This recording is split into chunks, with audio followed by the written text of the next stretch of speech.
see if we can redo this with actual tobacco in the pocket.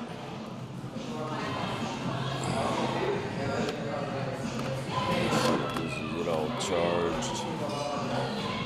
No. Alright, then let's go roll the smoke and carry on outside where it's supposed to be a little quieter. I'm sure that music, I'll have to mute that out. Fucking YouTube bots.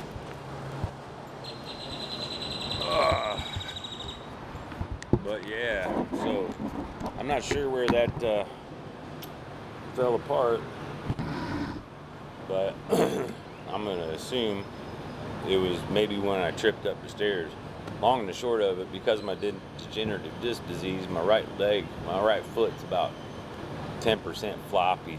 I don't even know how to put it, but normally when I walk, I don't make a lot of noise, and for the last 3 weeks maybe, especially in these shoes, because they're like running shoes. My skate shoes don't make as much noise, but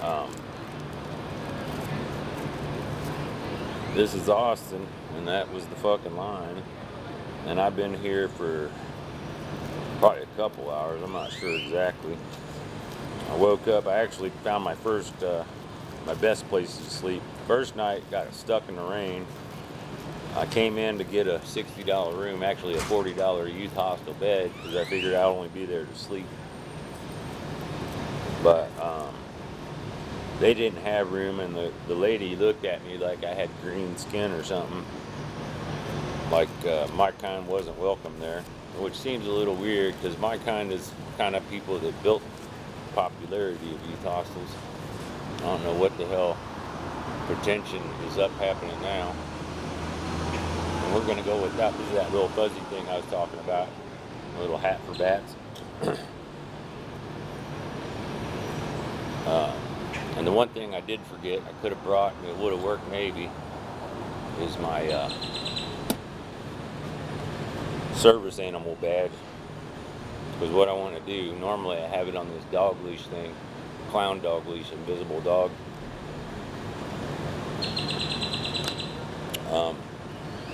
I should probably not be here in the smoking section.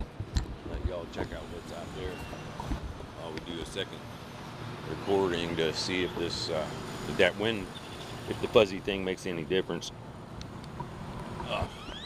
Here we at the Hilton Smoking Lounge in the convention center, some old building. And what I was laughing about is over there, that little construction-y looking area. I'm not sure what you can see. You see that big truck mostly. I'll go where it's sunny. But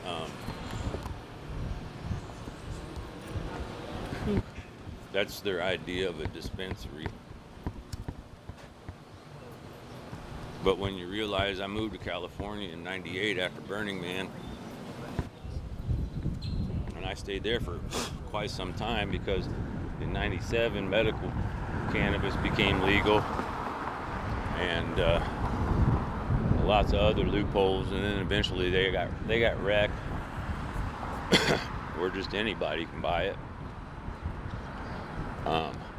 The Club 420 ATX, they try to sell you THCA, and it's funny, I was here 420 and lots of people were burning something, but dude, their weed smells like ass, and I didn't want to come here without weed, because for the longest time I made it a point to make sure I smoke weed every day, because, well, I poke smut, it makes me meal feder, and I also try to only give advice that I take it first before I give the advice, so I can tell you that it works. And it's not like I get a whole big euphoria out of it, but it definitely helps me focus, and it kind of makes my back, it gives me wet ducks, I don't even know what to call it, but there's that saying, water off a duck's back. So when I'm irie, normal shit that would just bother me out to no end, there's a little alleyway, but stuff that would bother me to normally to no end just doesn't seem to faze me, because I'm able to focus on other stuff that's important. But depending on what happened on that first one, I probably need to back up. I'm in Austin and at Starbucks, which I think was a Hilton. That's at 5th Street and Nietzsche's. And then there we have 6th Street.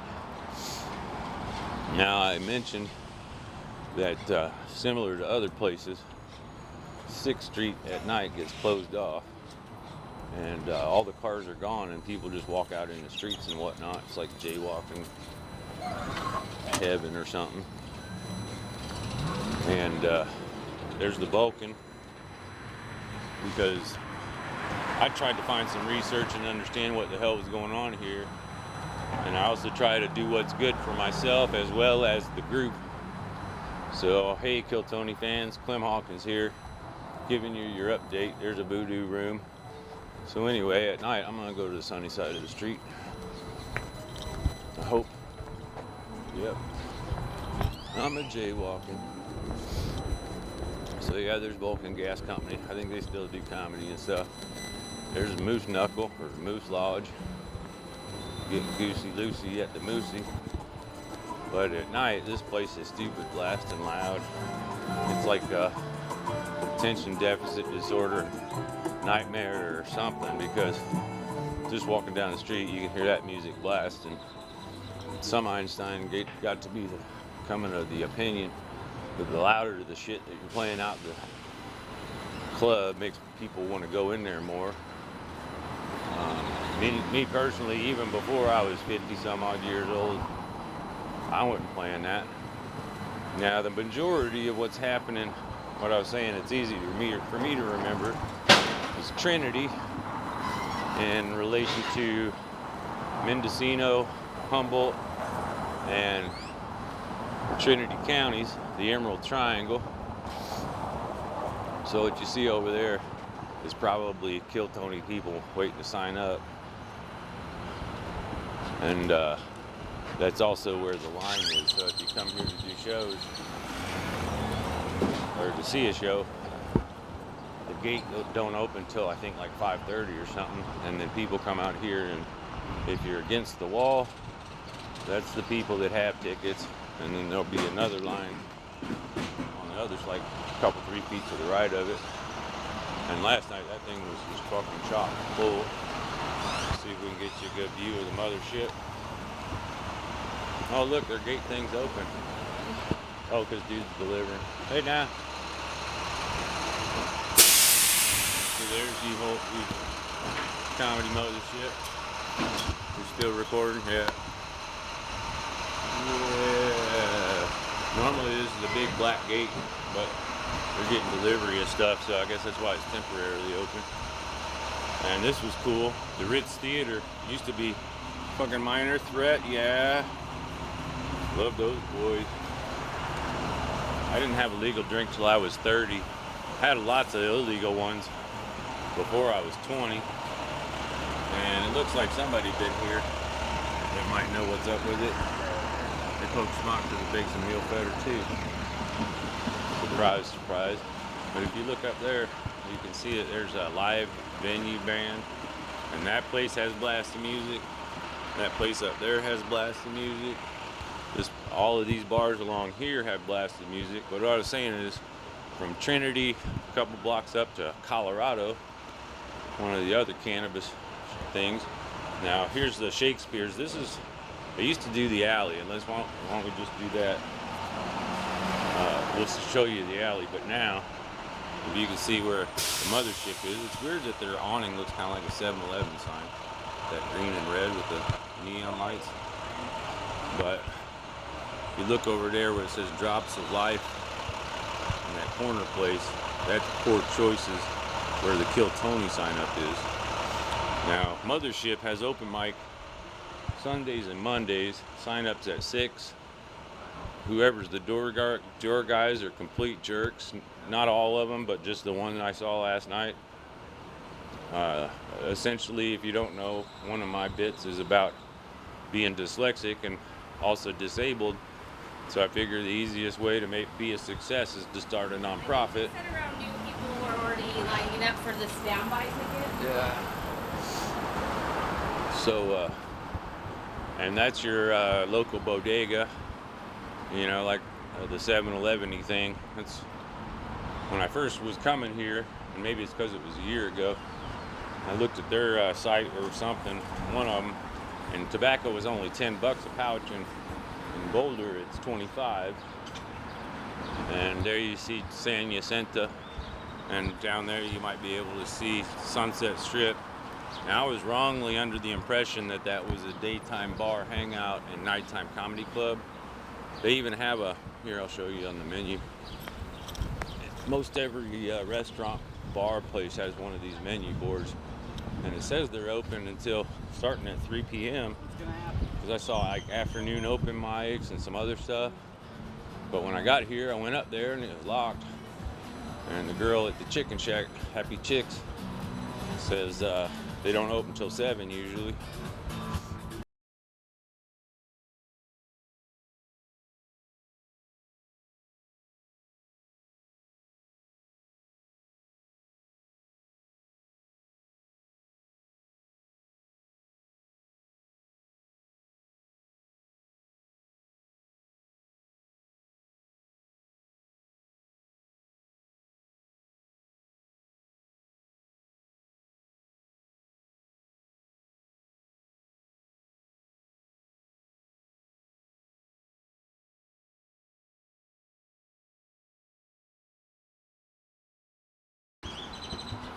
But Colorado Avenue between Colorado and Trinity, that's why I said it's easy to remember.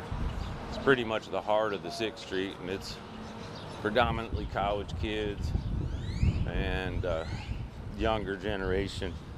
You walk a couple, 3 blocks down that way towards Colorado and Congress, and then go down to 4th or 3rd Street. It's like Richie Rich land where all the slow old white people are paying 10 times the value of the food just to be seen at the fancy place.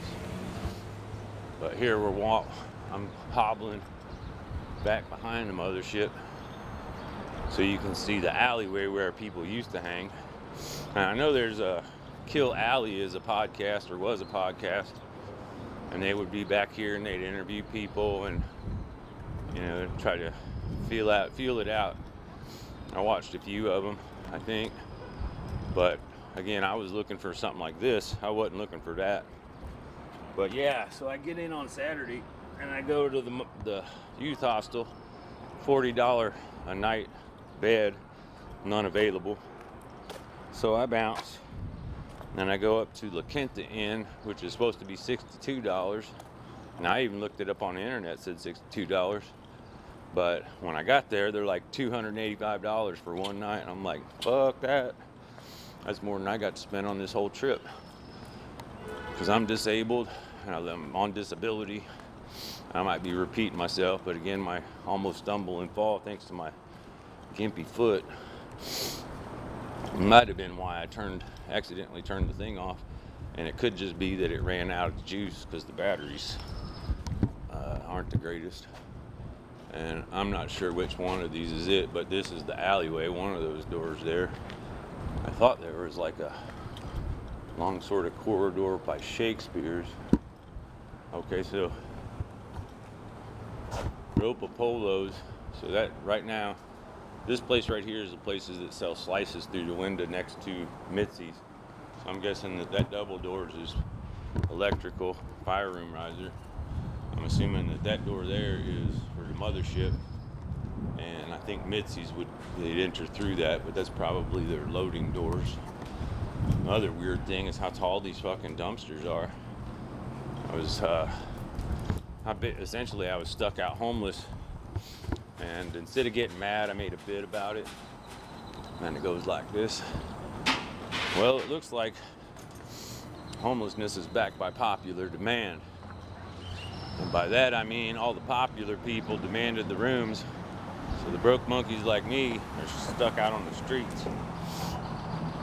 And I'll take responsibility because I do stupid shit and I think I did everything and I missed something like obvious. But yeah, those are guys waiting for the lineup. Now if you show up on Sunday or Monday, for Mothership open mic, you're going to gotta find a place to light my smoke.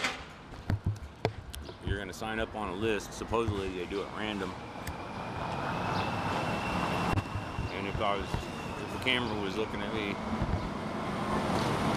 I'd definitely air quote that random part. Because it takes one to know one, and you can't bullshit a bullshitter. But it makes sense. Long story short, last night there was one, signed up, 16 people got picked. I wasn't one of them. And that's fine, because tonight's the night.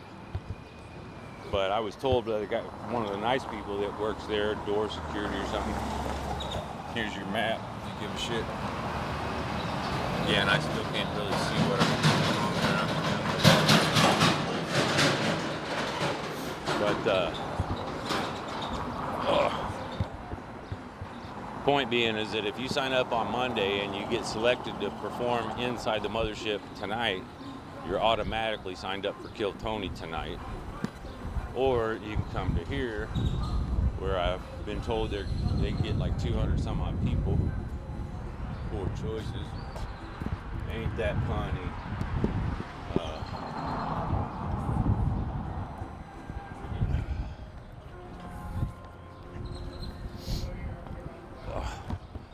But you can sign up there and hang out like all the other monkeys.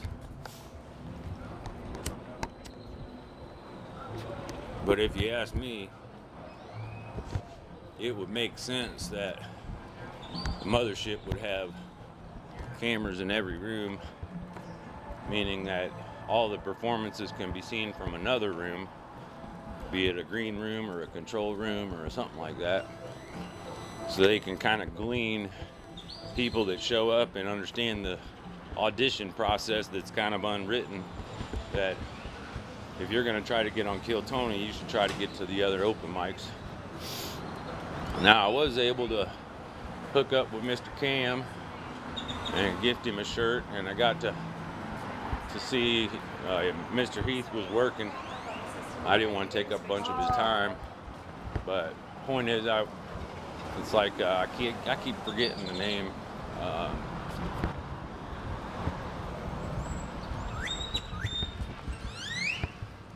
But pilgrimage or something like that is the word that I'm looking for.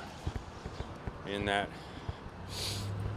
people, I came here to check out the scene, see what it's all about, because supposedly, and I use the air quotes again on that, they're all about supporting the comedians. And the fact that people discovered on Kill Tony, like Heath and Cam and all the others, a lot of them, everybody that works there is either a performing comic or working on their craft, and they have to audition to get the job. But when I grew up in bands, there's kind of a unwritten but loudly spoken rule that until you have a CD and or merchandise like t-shirts and stickers and stuff, you weren't a real band. You're just making some noise. And to me, there are lots of comedians that maybe have an agent and a manager who don't have merch, in which case I don't want their agent or their manager, because that's just stupid. If you ain't got merch and you're a comedian, how do you think you're gonna make money? How do you think you're gonna be seen? And who's ever gonna be able to understand what you're doing? 2 things you have to have before you ever get famous is name recognition, visibility. And the more that you are seen and visible, the more people will remember you and be inclined to support your cause or jump on the bandwagon. But anyway, in the same manner as my musical upbringing, if you don't have t-shirts and merchandise as a comedian, you ain't in the show business. You're just funny. And I ain't trying to be that kind of funny. Sure, it's nice when you get along with other comedians But I ain't trying to impress no comedians. I want to impress an agent or a manager that can put me to work, get me out there, and help me get that name recognition and visibility. Since I'm 53, I physically retired due to medical disability. When they forced me to stop working, I was like, well, this sucks. And then 4 months later, COVID came, and they locked everybody down, which essentially canceled all of the work that any stagehand would have. So if I had not taken the apartment, I'd still be probably homeless and out on bail, out of luck. But instead, I finally said, sometimes you just got to say what the fuck, and I got here. Again, I'm at 5th and Nietzsche's, and I'm pointing the camera in the direction of Colorado and Congress. And you can't really see it, but back behind that big building, about 14th Street, I guess, is the Capitol building, Austin's state or Texas state capitol.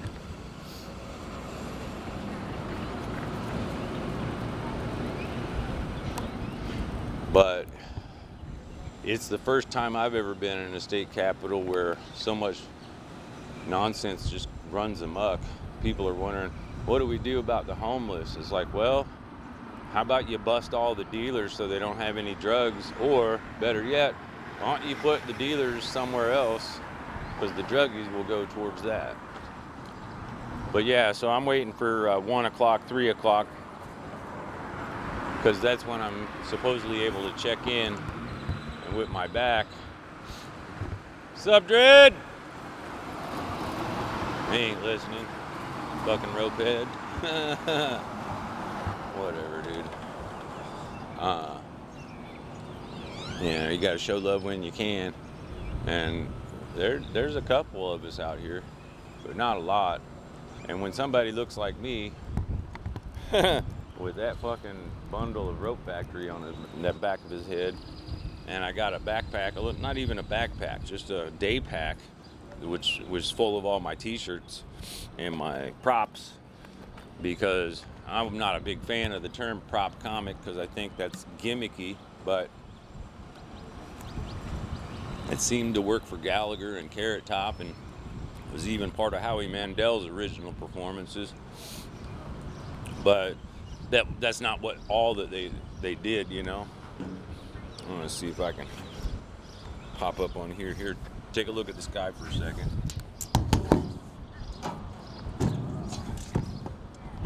Whew. So supposedly, it's difficult to judge the distance on the mic without making my head look all stupid. But whenever it's pointed out there, those dumbasses, they see it all the time. I've seen it a couple, 3 times. I'm sorry, did I mean to interrupt your privacy? Then you interrupted my privacy, didn't you? Have you never heard the term speak when spoken to? Thank you, ma'am. I hope you have a good day. I'm sorry about your luck, but No, you're not. yeah, I am. Well, quit doing the drugs. You're probably one of those K2ers, aren't you? I smoke crack. I don't smoke K2. You smoke crack and K2? No, K2 is for the birds. For the birds. Crack is the good stuff. Crack, meth, Crack and meth. and weed. And you wonder why your life is in disarray. Those drugs make your brain scrambled and you can't make good decisions, sister. So yeah, I guess you're right. I'm not sorry about your luck because you chose it. I hope you have a good day though. Fucking monkey. I got a monkey on my back. Never mind, it's just me. So yeah, long and the short of it is I did those batteries so I could test. From what I saw on the internet, the batteries are supposed to last 2 hours. I charged an 8-pack. At some point, repacking my bags, I lost my damn double or my battery charger.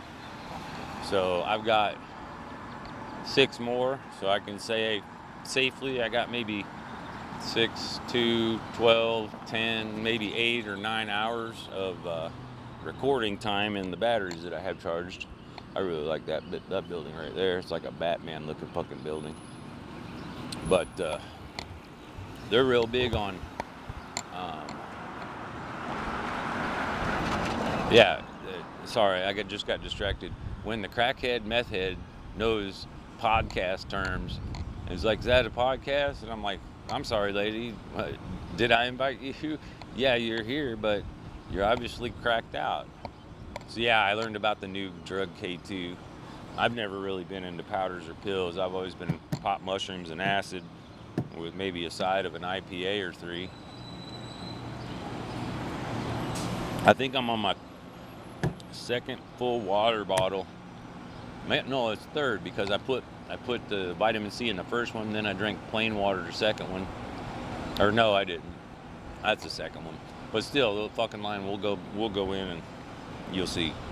That line is gonna be still stupid crazy. Which means I probably ain't gonna ever get coffee from it, but I got my shit charging in there, so that's at least something.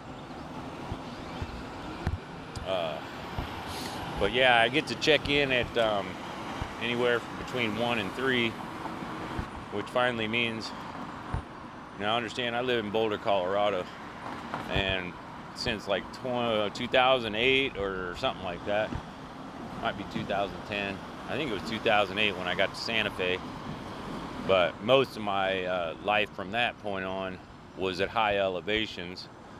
Santa Fe is about 7,000 feet.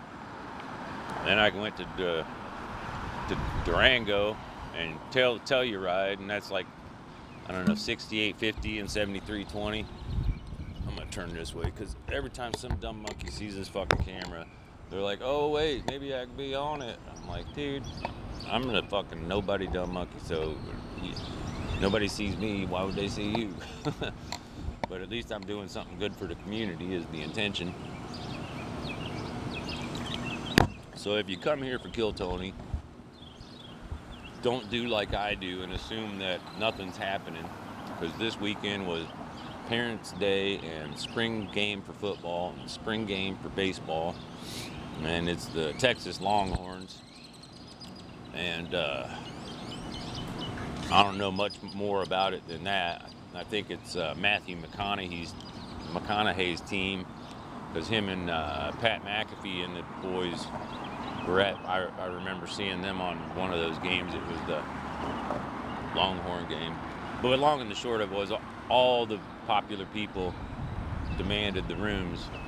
So back by popular demand, I became homeless again. And it weren't my first rodeo, but it don't change the fact that it sucked. Because I was hauling around, who knows, 35, 40 t-shirts in a backpack, plus recording equipment, this and my Zoom microphone mixer podcasty deal. And also, for whatever reason, my fucking stupid phone that the mental health partners decided I needed went to shit, won't charge now. I don't know, I haven't figured that one out. So can't really use a phone to do any recording. And I did a few trial tests, just little stuff, but never out in the open, so I could see what the difference between that microphone with the wind and when it's got its little fuzzy cap on it. And both my phones are inside, so I can't really do much there. I can maybe try to do this. Alright.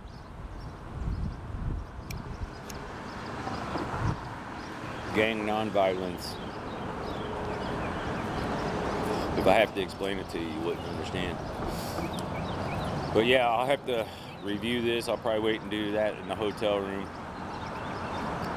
My goal, like I was saying, ain't to impress a comedian, except possibly a touring or somebody that I can get along with and I can go on the road with. It's like I told Cam, I was like, I appreciate them, and I just wanted to give them some of my merch, because when I was growing up, that was kind of tradition, that whenever you met another real band, not just a bunch of people making noise, but people in the music business, if you just play music, you ain't in the music business. You're just making noise. You got to have merchandise. You got to have things to sell that create your business. Also extend your visibility and improve your name recognition. because then you get word of mouth advertising, friends listening to your stuff, and oh, you got to check this out, this is cool. So then his friend tells yada yada, you know. And so yeah, Sunset Strip is not an open bar. Creek in the Cave is, I don't know, it feels a lot more like a hole in the wall. I finally made it there after talking with Cam. I was like, where do the comics hang out? Where do people like just hang out, drink beers, and shoot shit? And he said, that place. And he said 11 o'clock at night. And that was either Saturday or Sunday. And he goes, because of the festival, that ain't happening tonight. But then when I checked their schedule, which for whatever reason was different than Cam's suggestion, he said go there at 11. And he might have meant that's when he goes because the open mic is over, and then he just hangs out with the other comics. But he's really he's enjoying the rock star lifestyle. I can tell. He's got lots of visibility and name recognition because he just walked down the street, and even a monkey like me might go, "What's up, my brother, Mr. Cam? Come here a second. I got something for you, but you got to pick one." And I pulled 3 rocks out of my pocket, and he picked the one that I thought he would because it was similar to the one he gave to Howie that he seemed to really like. The ones that he didn't pick are, I think, in my pocket, but one's a flat, round, smooth, like skipping stone with all kinds of cool little angles and shit.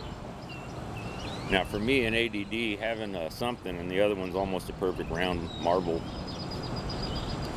But keeping my fingers busy, even in my pockets, it somehow slows my brain down enough that I can function with like a normal monkey.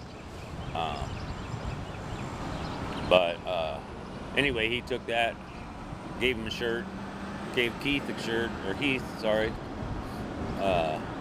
It was funny. He was surprised because I saw him working like behind the gate yesterday, and I was like, "What's up, big man? You don't know me, but I got something for you." And I explained it to him. I gave him a shirt. I only have medium, so hopefully that's not too big for him. But I got medium, large, and extra large. I tried to I asked one of these homies, I was talking to one guy that I kicked down a shirt to because I was kind of sick of all the housey whitey people and their attitudes and their pretension. So I did what any monkey would do. I went and found some people that I felt were like kind of cool. And there's a fellow that had good energy that's his left leg is amputated below his knee. And I don't even fucking know his name, but I gave him a shirt and some first I gave him his stickers, and he proudly blasted them all over his wheelchair, which I thought was kind of cool. The Poke Smot and all those others. And so I was like, I give him a shirt yesterday because I was really tired of carrying that shit around, and I was like, well, I'd rather give it away than fucking throw it away, and he'll wear it. And if I had my druthers, I would find every fucking homie and put him in a shirt just so everybody walking around would see my shit. But at the same time, not all of them are good representations.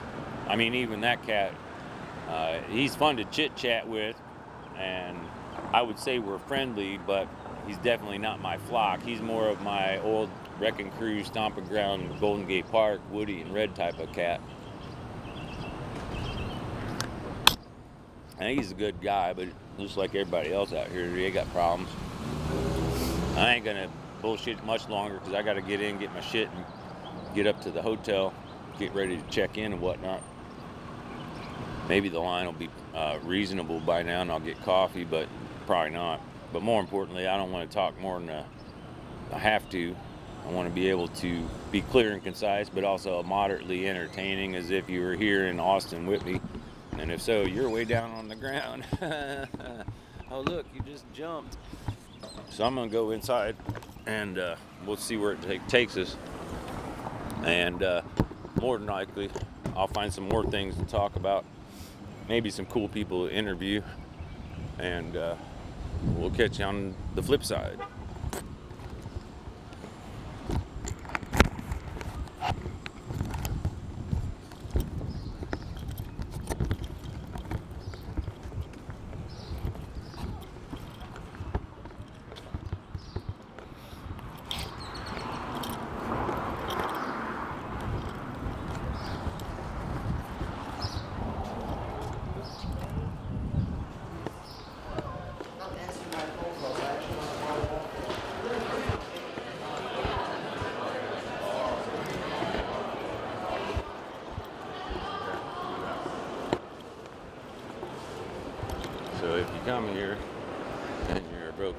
me, you're just dumb and crazy like me, you might find this information to get to the bathroom and get water without having to wait in a 20-minute line. You gotta walk down here, come down the escalator, which is one that Mitch Hedberg would approve of.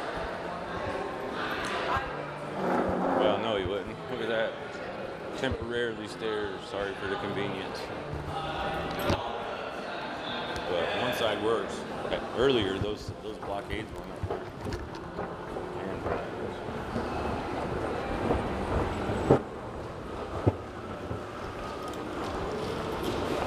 Do you know who Mitch Hedberg is? What's that? Do you know who Mitch Hedberg is? What is it? Mitch Hedberg. I don't know who that is. You use phone and Google and all that? Google it. Yeah. He's an old comic, but he Okay. passed away. Okay. One of his bits is about an escalator. He goes, the best thing about an escalator is it can never break. It just becomes stairs. That's right. Sorry for the convenience. And every time I see these blockade things, I think of him like rolling in his grave. Well, the scary part of that, I worked in retail for a long time, and they train you that if they go down, you're supposed to block them off for insurance reasons. It's harder. There's more chance of an accident because they're not rebuilding stairs because they change size and people I know. like freak out. But we used to leave them open all the time. Insurance companies tend to look out for the people that don't know any better. Yeah, that's right. But you- every time I see this, and today I actually added to the bit because I'm a little ADD, like water's a little wet. So whenever I use escalators or like the people mover things, Yeah. I'm almost always walking. Yeah. And then I realize that's a new way of feeling productive. Oh yeah, you're getting more stuff getting done. more done. You're ahead of the game there. Exactly, yeah. That was nice. I hope you all heard that. Yeah, they were still on the red light. That looks like the back thing cared, but here's your restrooms. Here's your water thing. Your water pressure sucks kind of ass, but oop. I didn't do that. I'm not sure what you can see, but you can barely get it up in there. So yeah, that's the report from Austin, coming to you from Clem Hawkins, and we're gonna go get this hooked up to the little lappy top and see what we got, and we'll catch you on the next one. Told you flip side right when I flipped the camera around, but I couldn't not involve that fellow with the Mitch Hedberg broken staircase, because I see that shit every time I go to Union Station in Denver. And it's just like, why do you block it off? Are people that really damaged in the head that they can't figure out how to walk up a little bit bigger stairs? And of course I'm saying that after I almost tripped up a 4-inch, 5-inch, 6-inch curb, whatever the hell it was this morning. But as we say in the business, it is what it is, and it biz what it biz. But best part is I'll have a room, I'll be able to store my shit. Last night when I went to the open mic, new rule, no bags, no nothing. I was like, wait, I do props. How am I bringing in my props?